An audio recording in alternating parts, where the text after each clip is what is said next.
जिस तरीके से प्रशांत किशोर बेबाकी अंदाज से बोलते हैं और कई नेताओं पर आरोप लगा रहे हैं, अब उनकी मुसीबतों की घंटी बज चुकी है। देखिए, एक निजी चैनल के कॉन्क्लेव में प्रशांत किशोर ने सम्राट चौधरी और दिलीप जायसवाल पर कई गंभीर आरोप लगाए। हालांकि दिलीप जायसवाल पर कुछ दिनों से वो हमलावर हैं और लगातार उनकी पोल पट्टी खोल रहे हैं। तो उसके बाद जो है अब चर्चाएं जो है एक तरफ ये होने लगी कि प्रशांत किशोर जो है उन पर एफआईआर हो गया है, बीजेपी के एक नेता के द्वारा एफआईआर किया गया है। इन तमाम मुद्दों पर चर्चा करने के लिए हमारे साथ जनस्वराज के प्रवक्ता संजय ठाकुर हैं। अब प्रशांत किशोर पर एफआईआर हो गया है, कैसे देखते हैं इसको? उस एफआईआर से कुछ बनने बिगड़ने वाला नहीं है। ये सत्ता का दुरुपयोग करने दीजिए सम्राट चौधरी जी को। सम्राट चौधरी जी पर अलग से आदरणीय प्रशांत किशोर जी जल्दी ही प्रेस कॉन्फ्रेंस करने वाले हैं, जो उनके सारे काले कारनामों का और घोटालों का उजागर किया जाएगा। उसके बाद अभी सम्राट चौधरी नहीं, दिलीप जायसवाल तो दांत चियारिए रहे हैं। मंगल पांडे जिनके काल में स्वास्थ्य विभाग का अमंगल ही अमंगल होता रहा है, वो भी हमारे लक्ष्य में है, टारगेट में है। तो गए थे ना घेरने, लगा था ना लाठी। चलिए ना, घेरे ना, उनके दुवरिया को घेर दिए ना। ये तो नीतीश कुमार का फेलियर है, जो नीतीश कुमार अभी तक इन भ्रष्टाचारियों मंत्रियों पर, इनके विभाग के अधिकारियों पर कार्रवाई नहीं कर रहा है। स्वास्थ्य विभाग की अगर गहनता से जांच की जाए तो चारा घोटाले से 2 गुना ज़्यादा बड़ा घोटाला स्वास्थ्य विभाग में हो रहा है। साहब कहाँ चले गए नरेंद्र मोदी का वो सिद्धांत, जो न खाएंगे न खाने देंगे? बिहार में ये सिद्धांत उनका है कहाँ? आप भाजपा का चाल चरित्र और चेहरा सब आपके सामने है। कमल ओढ़ के ये लोग घी पी रहे हैं और दिन भर भ्रष्टाचार और घुसखोरी के फेरे में लगे हुए हैं। 2 महीना की सरकार और बची हुई है, 4 है जो कितना हंसोत ले, यही इन लोगों का धंधा है। तो आप लोग जैसे जैसे काम कर रहे हैं उस पर तो लगातार एफआईआर हो रही है। कुछ दिन पहले सीएम आवास घेरने के लिए, विधानसभा घेराव के लिए गए थे, तो उस पर भी एफआईआर हो गया है आप लोग पे, प्रशांत किशोर पर भी। अब कल भी एक एफआईआर हो गया। हर जोर जुल्म के टक्कर में संघर्ष हमारा नारा है। आप जान लीजिए, जनता की आवाज है प्रशांत किशोर, जननायक है प्रशांत किशोर। प्रशांत किशोर किस आधार पर, किस बात के लिए लड़ने गए थे? ये नीतीश कुमार 94 लाख गरीब लोगों को, बिहार के गरीबों को 2-2 लाख रुपया देने की घोषणा की थी, नहीं दी।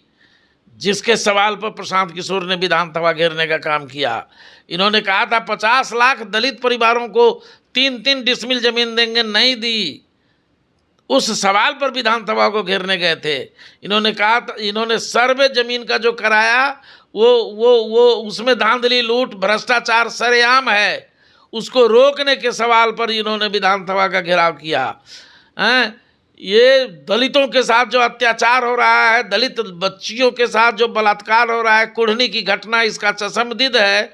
और जिस तरह से बिहार में अपराध का नंगा नृत्य हो रहा है और सारा अपराधी खुलेआम हत्याओं का सिलसिला जारी रखे हुआ है। गोपाल खेमका की हत्या, पारस हॉस्पिटल में घुस के हत्या, दर्जनों लोगों की हत्याएं, पूर्णिया में एक ही परिवार के 5 लोगों को पीट करके जला दिया जाना। पूरे जुलाई महीने में अभी तक 50-55 से ज़्यादा लोगों की हत्या केवल 1 महीने में हो चुकी है।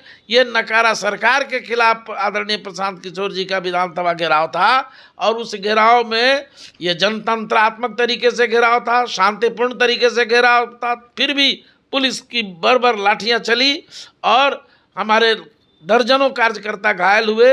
हमें इसकी परवाह नहीं है, हमारे घायल कार्यकर्ताओं को भी इसकी चिंता नहीं है। जब तक इस सरकार को जड़ से उखाड़ कर फेंकने का काम जनसुराज नहीं करेगा, तब तक ये संघर्ष जारी रहेगा। अच्छा, एक चीज़ और सवाल है, दूसरा सवाल ले लें कि जिस तरीके से एक बिहार में अफसरशाही पर सवाल आप लोग खड़े करते हैं, तो मसौरी अंचल का एक जो है तस्वीर निकल कर सामने आया। हालांकि अब उस पर कार्रवाई हो चुकी है। एक कुत्ते के नाम पर जो है निवास प्रमाण पत्र निर्गत कर दिया जाता है, कैसे देखते हैं? ये खबर मुझे ही पहले मिली। मैंने सभी मीडिया साथियों को इस पर अपना बाइट भी भेजा। कुछ साथियों ने इसे चलाया है, कुछ साथी अभी तक इसको फ्रीज करके रखे हुए हैं, पता नहीं क्यों। देखिए, मसौड़ी की जो यह घटना है, ये घटना इस बात का प्रमाण है कि किस स्तर पर नीचे से लेकर ऊपर तक अधिकारियों में भ्रष्टाचार व्याप्त है। एक कुत्ता को नागरिकता प्रमाण पत्र देना, आवासीय प्रमाण पत्र का सर्टिफिकेट जारी करना, जिसमें कुत्ता की तस्वीर भी है, कुत्ता का नाम है डॉग बाबू, उसके पिता का नाम है कुत्ता बाबू, माता का नाम है कुतिया देवी। बताइए, मसौढ़ी अंचल, मसौढ़ी अनुमंडल और पटना जिला की यह घटना है। अब इससे भी ज़्यादा कोई दुर्भाग्यपूर्ण बात हो सकती है क्या? ये साबित हो रहा है कि बिहार का प्रशासन फेलियोर है, रिश्वतखोर है, भ्रष्टाचारी है और ब्लॉक से लेके राज्य सचिवालय तक के अधिकारी भ्रष्टाचार में संलिप्त है। अगर भ्रष्टाचारी नहीं होते तो चरण दास जैसे मुख्य अभियंता के घर से 61 करोड़ 40 लाख रुपया बरामद होता। अगर ये भ्रष्टाचारी नहीं होते, बिजली विभाग आज फ्री बिजली करने जा रहे हैं 125 यूनिट। आज इनका संजीव हंस जो बिजली विभाग का प्रधान सचिव था, आज जेल में है, जेल की सलाखों में है। ईडी भी तो बहुत बेईमानी कर रही है। ईडी तो कंप्लीट होम मिनिस्टर के इशारे पर काम कर रही है। खाली विरोधी दल का अगर मामला मिल जाए, आप दूसरे अधिकारियों पर कार्रवाई की मांग करते हैं। आपके हैं पार्टी में कई ब्यूरोक्रेट्स हैं, क्या वो लोग ईमानदार हैं?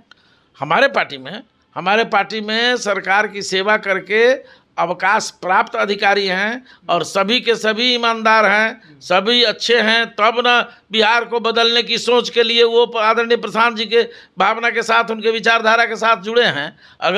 अगर ईमानदार नहीं होते तो इतना डेयर कोई रिटायर आईएएस या आईपीएस करता क्या? इसलिए हमारे यहाँ जो लोग आए हैं, जो लोग भी आईएएस आईपीएस हमारे यहाँ सेवा कर रहे हैं, चाहे वो सेना के अधिकारी भी आए हैं, मेजर जनरल तक आकर के हमारे यहाँ जनसुराज की सेवा कर रहे हैं, तो ये ईमानदारी का सबूत है कि वो जनसुराज के साथ हैं। चलिए, तमाम बातों को सुन रहे थे। हमारे साथ जनसुराज के प्रवक्ता संजय ठाकुर थे। इस तरह तमाम अपडेट्स के लिए बने